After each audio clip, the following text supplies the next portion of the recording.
Hello everyone, welcome to mini blog साथीहरू। यो चाहिँ मेरो डे 14 मिनी ब्लग हो।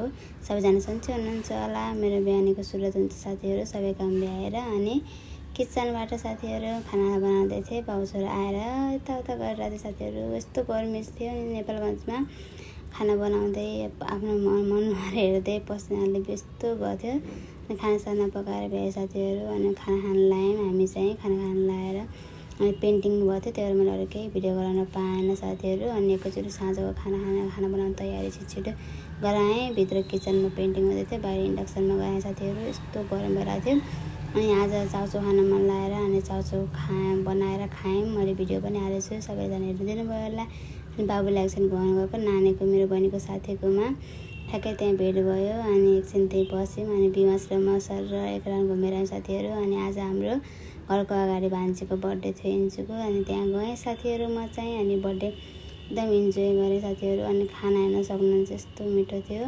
म चाहिँ भित्र बसेर मजाले खाइरहेको थिएँ, एकदम मिठो लाग्यो साथीहरू। खानासाना आएर खाएर मैले मजाले अनि त्यहाँ इन्जोय गरेर म घर आएँ। घर आएर ठ्याक्कै बाबु सुत्दै थियो, उठेर खेलिरहेको रहेछ। बाबु छोरा हेर्न सक्नुहुन्छ त्यहाँ। मलाई जिस्काउँदै भाग्दै गरेँ है बिहासु अनि केटोले हेर्नु। अनि म चाहिँ ठ्याक्कै आएँ साथीहरू। आएर अनि सुत्ने बेला भयो। बाई बाई साथीहरू, थ्याङ्क यू फर वाचिङ।